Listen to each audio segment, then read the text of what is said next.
it has to use pretty much all multi-prize Pokemon, EX, V, things like that, and it can lose the prize race a lot. Depends a lot on Electric Generator, but hey, if you can just, get Pokemon out quickly, charge them up, start attacking, sometimes that's all you need to just win games. I'm pretty sure that's the way you win most games in Pokemon TCG. Yeah. Looking at the prizes here, nothing too bad. Single Strike Energy and a Lugia V-Star on Trevor's side of things. Both players have a boss's orders in the prize starts. That might come up.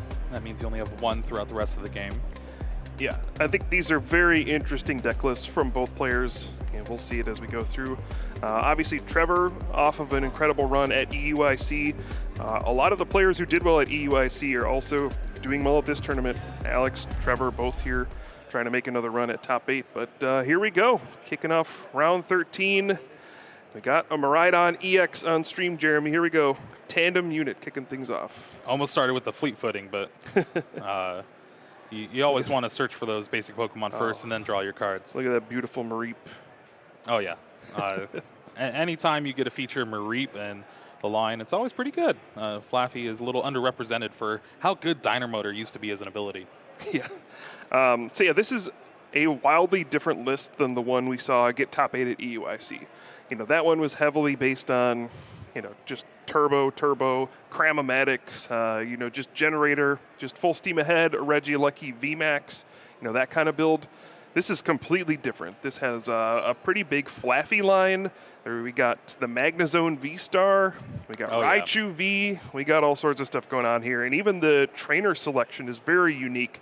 Lots of copies of Serena, and also several copies of Arven, a card that we don't see a lot of, but hey, it searches out Electric Generator. So yeah, it is essentially your 5th, 6th, and 7th copy of Electric Generator throughout these games. And you also get to search out something like a Forest Sealstone or even Sky Sealstone, which could come up huge in this matchup. Yeah. Another interesting thing, Anthony does not play any Radiant Pokemon. Usually we see like Radiant Greninja as a way to discard energy and draw cards. But no, just pure Lightning Pokemon. There's a Lightning Radiant Pokemon. Radiant Chargebug is shaking in its boots right now. One thing I love about this Miraidon deck is you can use your tandem unit to search for another Miraidon EX and then use that tandem unit again. And we see Anthony do just that. Energy on that Raikou V and pass the turn. Now we're going to start with a Capturing Aroma, which is, I hate to say it, but one of the premier search cards of this format right now. It's one of the cards that Lugia has to play in this format, yeah. There was a debate a while. Should you play Capturing Aroma? Should you play Great Ball? Looks like most players have settled on Capturing Aroma at this point. Yeah, it's certainly a downgrade from Quick Ball that we're used to. Or an upgrade. You can get an evolution, too. True. You just don't get to control which one is going to be able to be searched for. The randomness is very awkward at times, but here with the Tails, going to be searching for a basic Pokemon looking like Lumineon V might be the option. That can go grab you Professor Burnett with its Luminous sign, and that's one supporter that this Lugia deck has really just taken under its wing. Yeah. So I think Trevor using a pretty similar build to what we saw at EUIC. There's been some debate. Now that Duraludon VMAX has come back, well, it didn't even really go anywhere, but had such a strong showing at EUIC. Now all the Lugia decks know that they have to play some sort of Duraludon counter. For Trevor, that's going to be the Single Strike Urshifu VMAX. We've seen other people use Duraludon in their Lugia decks. But looks like a pretty strong start here from Trevor. Going to be able to throw away an Archeops. And I'm sure, if you've watched any streams recently, you are used to kind of the play pattern of the Lugia deck. You get the Archeops in the discard pile, you summoning start turn 2, and you kind of go from there. But we'll see how strong Trevor's start is here.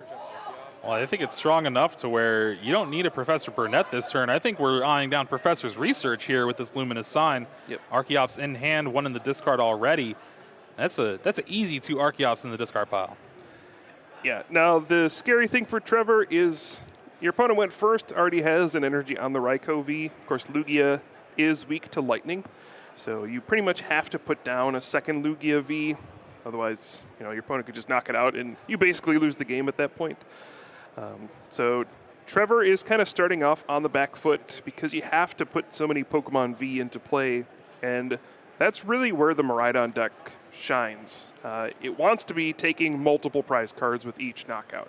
So if you can just attack 3 times and win the game, that's going to be the best route to victory. So Trevor's going to need to find another Lugia here.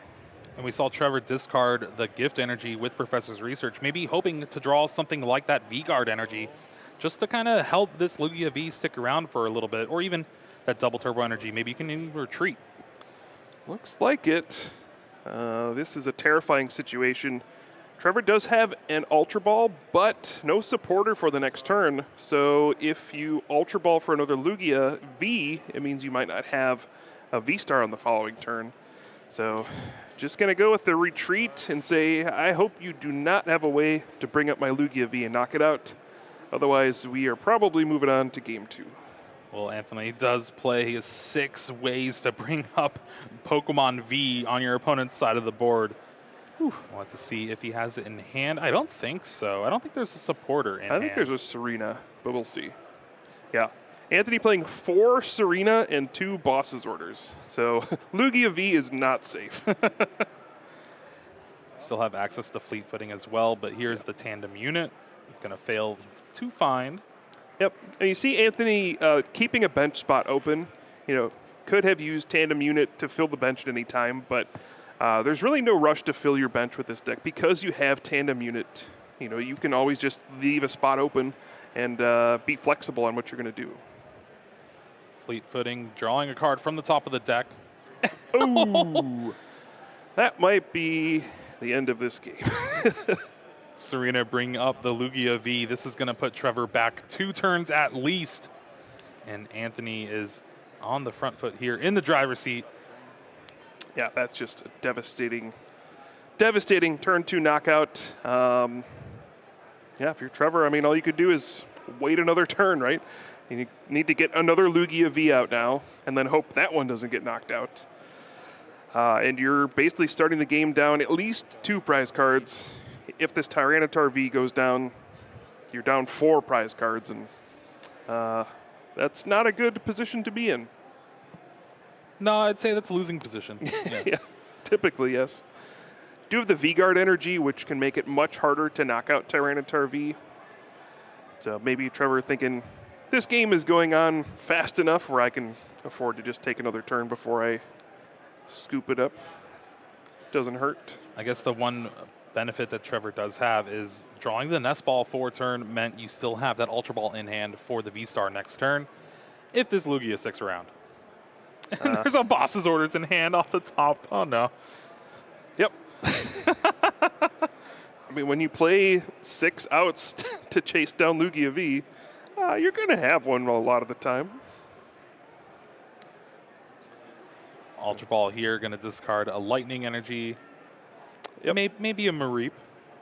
You see it in the hand there in the back. Yeah, you see that wonderful full art Mareep there. Yeah, we don't want to discard that one. I don't even want to evolve that one. We'll evolve the other one. Ooh, are we going to evolve into a full art Flaffy too? Here we go. All right, well, maybe now you can keep the chain of the full arts going. Okay, we're good. Usually we see Elisa in the Mew VMAX deck, but now we're seeing it on the Flaffy here, that full art version. And yeah, that's a Boss's Orders, and that's a game over. And that is what this Miraidon deck is trying to accomplish in this metagame, is